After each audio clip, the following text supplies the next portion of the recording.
So, fortunately, especially during winter time, the days don't last very long. Did want to get in at least one more video here at the end. It's been really doing well with all of the walking drills and the sit stay heel practice. And all we're starting to implement hopefully this weekend is some more social practice, as well as good boy, as well as some sort of consequence for him when he does pull to help discourage him redeveloping those bad habits, especially with somebody else.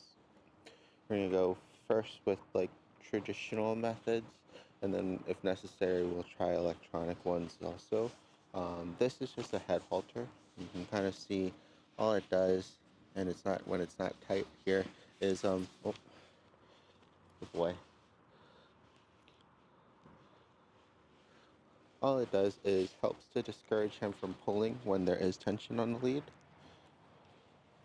But when there isn't any tension, it shouldn't be applying any pressure.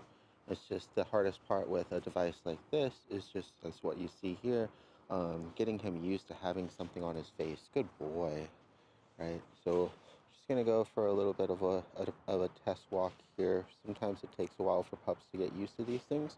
Sometimes they don't at all. But the good part is it's already being effective because it's enough to already bother him and he's not even pulling.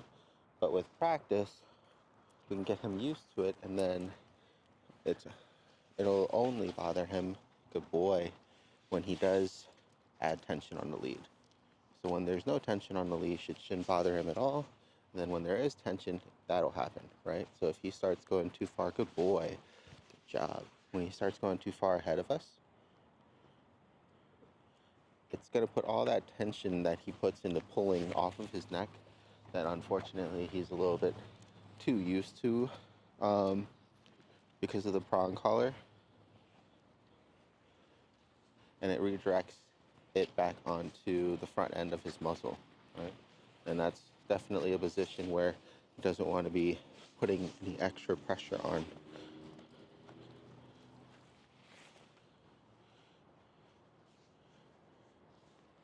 Good boy. Come on, big guy.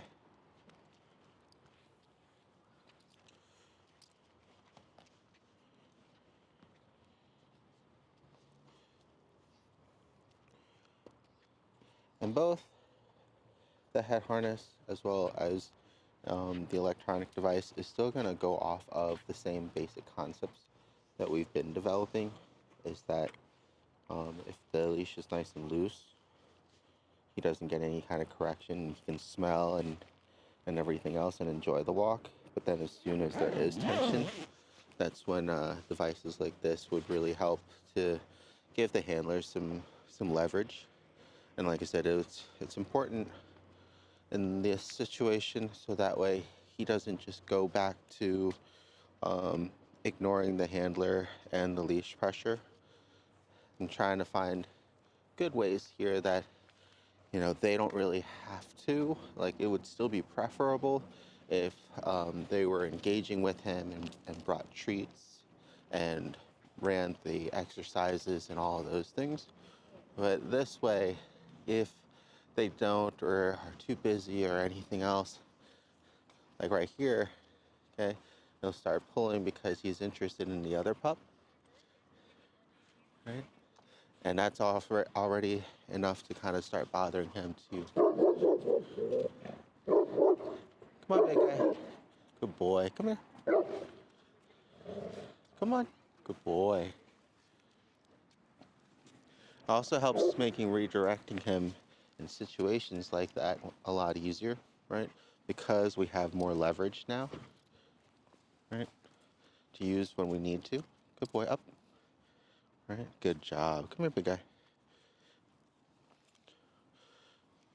And usually when he barks like that at other pups or people, it's just because he's apprehensive or he wants to meet them. Sometimes it's easy to recognize which one is which, but especially in the evening and it's dark out right now, I'm not gonna go ahead and push that. If it was during the day, then I'd see if they'd want to meet. And some people, they will, and some Some people won't. But he's been great with everybody that he's able to meet. And it's not only just like dogs too, but sometimes especially with kids. And I've seen it even with the inflatable Christmas decorations.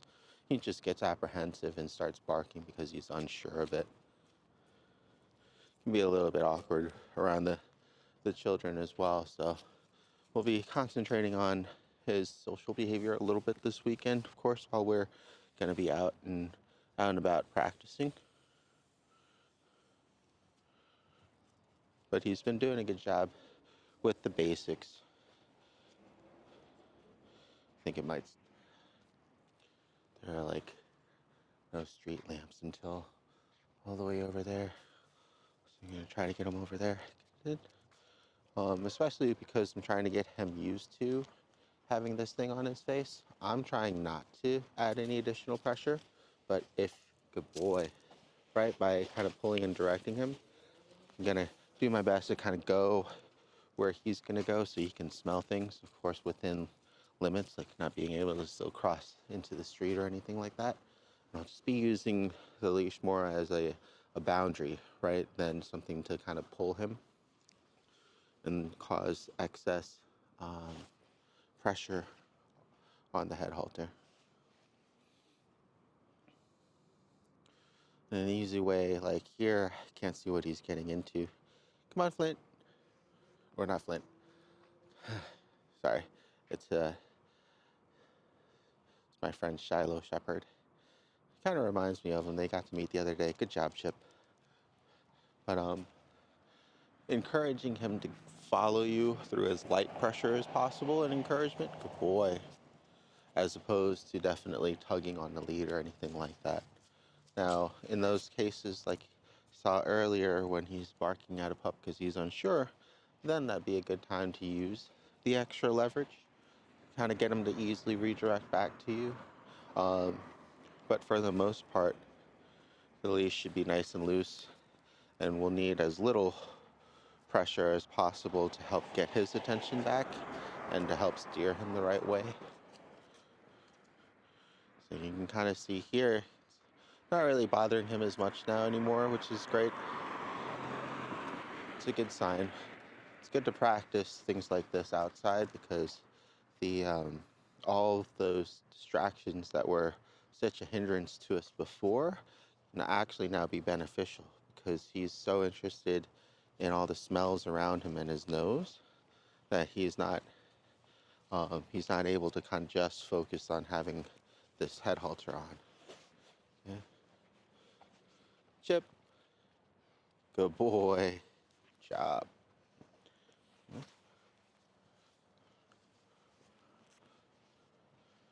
Yeah, he's doing really good though. Wish I was able to record this earlier, but I wanted to finish up the rest of his normal sessions first before trying anything new. Yeah, unfortunately, it's really dark out, so I'll see if I can find a better lit area, and we'll do a little bit more practicing so you can kind of see how he does. But he's not doing bad for the first time having something new on his face.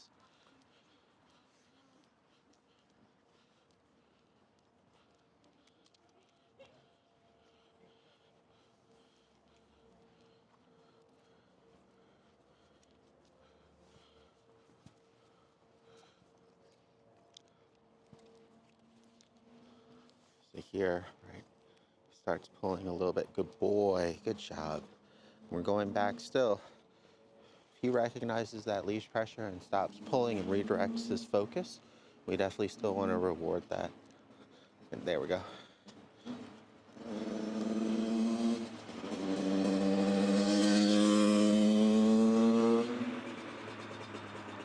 Guy is wearing all black. At least he's making a lot of sound, but he doesn't have headlights on or anything, so hopefully he doesn't get himself killed. Should be pretty easy to do in a neighborhood this dark right now.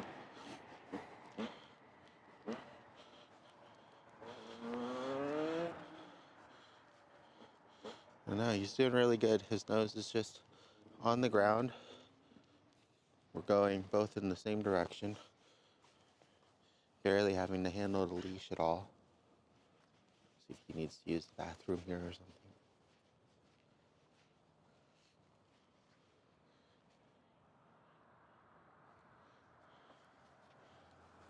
Good boy.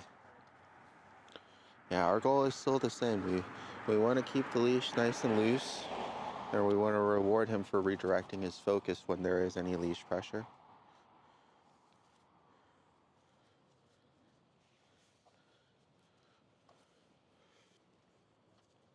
So because he's actually responding pretty well to this, and it doesn't seem to be bugging him too much more the whole time, might give this another day or two of trial before trying anything else.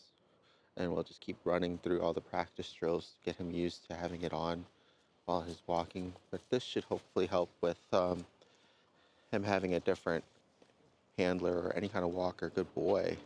And him still, you know, behaving himself and not pulling them, causing them to, lose consistency with his training. So this should automatically help to kind of correct his behavior. And then all we'll have to really do is go through it with the handler on, rewarding him for refocusing and how to just kind of walk him on a nice loose leash the whole time. Good boy. Very good. Good job.